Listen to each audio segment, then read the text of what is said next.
Drama serial जानेसार की आने वाली किस्में आप देखेंगे कि जब फिजा फराज के मोबाइल पे आई हुई कॉल अटेंड करती है और हैरान होती है कि कोई लड़की बोल रही है, तो ये सब कुछ जाके फराज से पूछती है। ये सुनते साथ ही फराज कहता है कि अगर मैं अपना मोबाइल कमरे में भूल ही आया हूं तो तुम्हें किसने कहा था कि अटेंड करो कॉल। ये सुनते साथ ही फिजा कहती है कि मैं आपसे सवाल करूं इससे पहले आपने मुझसे बेतहाशा सवाल कर दिए हैं, मैं आपकी बीवी हूं, उस हिसाब से ही मैंने अटेंड की थी। सुनते साथ ही फराज कहता है कि तुम्हें कोई भी हक नहीं है, तुम जिस तरह मेरी जिंदगी में धोखे से लाई गई हो ना, बदकिरदार बदचलन बहन की बदकिरदार बहन ही होगी तुम। ये सुनते साथ ही फिजा कहती है कि ऐसा हरगिज़ नहीं है, मेरी बहन ऐसी नहीं है, आप मुझे ये बताएं कि आखिर वो लड़की कौन है। ये सुनते साथ ही फराज कहता है कि मैं तुम्हें हर चीज का जवाब देने का पाबंद नहीं हूं। दूसरे सीन में आप देखेंगे कि उधर जब नौशेरवान कहता है जाफर से कि जाफर चलो ठीक है, मान लिया कि कुछ भी पता नहीं चल रहा, ये तो पता है ना कि दुआ आखिरी वक्त में सिर्फ और सिर्फ एक जेल में पहुंचाई गई थी, आखिर पता तो करो कि वो कौन सी जेल है, कौन सा थाना था। तो ये सुनते साथ ही जाफर कहते हैं कि पता कर आया कि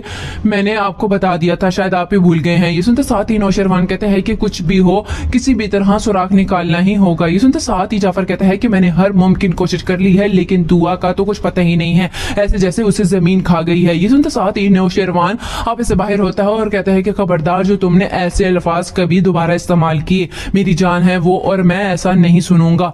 लास्ट सीन में आप देखेंगे कि उधर जब दुआ को जुनैरा बेगम कहती हैं कि तुमने वो ड्रेस नहीं पहना जो मैंने तुम्हें भिजवाया था, तो ये सुनते साथ ही दुआ कहती है कि मैं वैसे कपड़े नहीं पहनती हूँ। ये सुनते साथ ही कहती है जुनैरा बेगम कि तुम नहीं पहनती हो लेकिन अब तुम्हें यहाँ पहनना होगा। ये सुनते साथ ही दुआ कहती है कि लेकिन क्यों, किस वजह से। तो ये सुनते साथ ही जुनैरा बेगम कहती है कि तुम्हें हर सवाल का जवाब मिल जाएगा। देखो अगर तुम इस घर से बाहर जाओगी ना अपनी मर्जी से तो अभी दरिंदे तुम्हें नोच खाएंगे और अगर मेरे कहने के मुताबिक जाओगी तो बहुत ही ज्यादा सेफ रहोगी। ये सुनते साथ ही दुआ कहती है कि मैं अब बहुत ही ज्यादा बुरी तरह दलदल में फंस चुकी हूँ लेकिन आखिरी बार उस इंसान से बात करना चाहती हूँ जिसने मुझे इस दलदल में धक्का दिया।